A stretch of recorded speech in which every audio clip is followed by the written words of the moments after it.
Faktor sistemik yang mempengaruhi penyembuhan luka itu ada usia, kemudian hormon seks di usia lanjut, stres, diabetes, obat-obatan, obesitas, merokok, dan juga nutrisi. Saya akan jelaskan satu persatu, mulai dari usia terlebih dahulu. Nah, penyembuhan luka yang tertunda pada usia lanjut dikaitkan dengan respon inflamasi yang berubah, seperti infiltrasi sel T yang tertunda ke area luka dengan perubahan produksi kemokin dan mengurangi kapasitas fagositik makrofag. Peninjauan terhadap perubahan yang terkait usia dalam kapasitas penyembuhan menunjukkan bahwa setiap fase penyembuhan itu mengalami perubahan terkait usia, termasuk peningkatan agregasi trombosit, peningkatan sekresi mediator inflamasi, infiltrasi makrofage dan limfosit yang tertunda, gangguan fungsi makrofag, penurunan sekresi pertumbuhan faktor, reepitelisasi tertunda, angiogenesis tertunda, dan deposisi kolagen, penurunan turnover kolagen dan remodeling, dan penurunan kekuatan luka. Kemudian selanjutnya adalah hormon seks di usia lanjut. Hormon seks memainkan peran dalam defisit penyembuhan luka terkait usia. Dibandingkan dengan wanita lansia, pria lansia sudah terbukti menunda penyembuhan luka akut. Perbedaan dalam ekspresi gen antara pria tua dan luka manusia muda hampir secara eksklusif diatur oleh estrogen. Estrogen itu bisa mempengaruhi penyembuhan luka dengan mengatur berbagai gen yang terkait dengan regenerasi, produksi matriks, inhibisi protease, fungsi epidermal, dan gen yang terutama terkait dengan peradangan. Kemudian yang selanjutnya adalah stres. Stres itu mempunyai dampak besar pada kesehatan manusia dan perilaku sosial.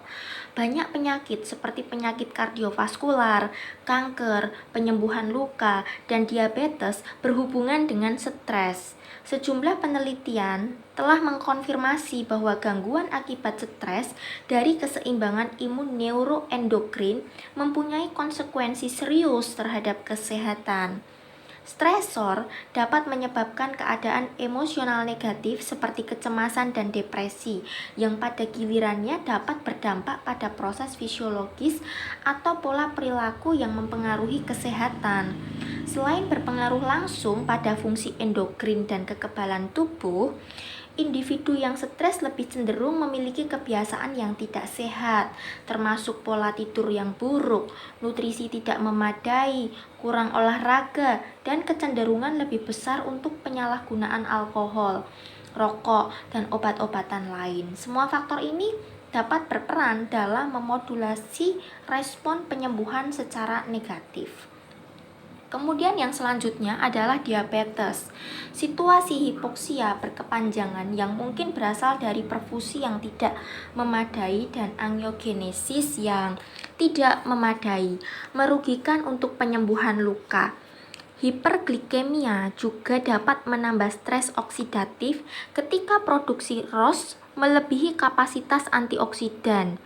Beberapa fungsi seluler yang diregularisasi terlibat dalam luka diabetes, seperti imunitas sel T yang rusak, defek pada komotaksis leukosit, fagositosis, dan kapasitas bakterisida, dan disfungsi fibroblast dan sel epidermis. Cacat ini bertanggung jawab atas pembasahan bakteri yang tidak memadai dan keterlambatan atau gangguan perbaikan pada individu dengan diabetes. Singkatnya, gangguan penyembuhan yang terjadi pada individu dengan diabetes itu melibatkan hipoksia, disfungsi pada fibroblast dan sel epidermis, gangguan angiogenesis dan neovaskularisasi, tingkat metaloprotease yang tinggi, kerusakan dari ROS dan AGES, penurunan resistensi kekebalan host, dan neuropati. Kemudian yang selanjutnya adalah obat-obatan. Obat-obatan yang mengganggu pembentukan fungsi trombosit atau respon inflamasi dan proliferasi sel dapat mempengaruhi penyembuhan luka. Beberapa obat-obatan yang mempunyai dampak signifikan pada penyembuhan antara lain steroid, glukokortikoid, obat antiinflamasi non-steroid, dan obat-obatan kemoterapi. Glukokortikoid sistemik atau GC yang sering digunakan sebagai agen antiinflamasi dapat menghambat penyembuhan luka melalui efek antiinflamasi dan penekanan respon luka seluler, termasuk proliferasi fibroblast dan sintesis kolagen. Obat antiinflamasi non-steroid atau NSAID seperti ibuprofen secara luas digunakan untuk pengobatan peradangan dan rheumatoid arthritis dan untuk manajemen nyeri. Kebanyakan obat kemoterapi dirancang untuk menghambat metabolisme sel, pembelahan sel yang cepat, dan angiogenesis, dan dengan demikian menghambat banyak jalur yang sangat penting untuk perbaikan luka yang tepat. Kemudian selanjutnya adalah obesitas. Obesitas dapat meningkatkan risiko banyak penyakit dan kondisi kesehatan, meliputi penyakit jantung koroner, diabetes tipe 2, kanker, hipertensi, dislipidemia, stroke, sleep apnea, masalah pernapasan, dan gangguan penyembuhan luka. Individu obesitas itu sering menghadapi komplikasi luka termasuk infeksi luka kulit, dehiscence, hematoma, dan pembentukan seroma, ulkus tekanan, dan ulkus vena. Kemudian yang selanjutnya adalah merokok. Merokok itu dapat meningkatkan risiko penyakit jantung dan pembuluh darah, stroke, penyakit paru-paru kronis, dan berbagai jenis kanker. Beberapa jenis sel dan proses yang penting untuk penyembuhan sudah terbukti terpengaruh oleh asap tembakau. Pada fase inflamasi, merokok bisa menyebabkan gangguan migrasi sel darah putih, menghasilkan jumlah monosit dan makrofag yang lebih rendah di lokasi luka, dan mengurangi aktivitas bakterisida neutrofil. Efek ini menghasilkan penyembuhan luka yang buruk dan peningkatan risiko infeksi luka oportunistik.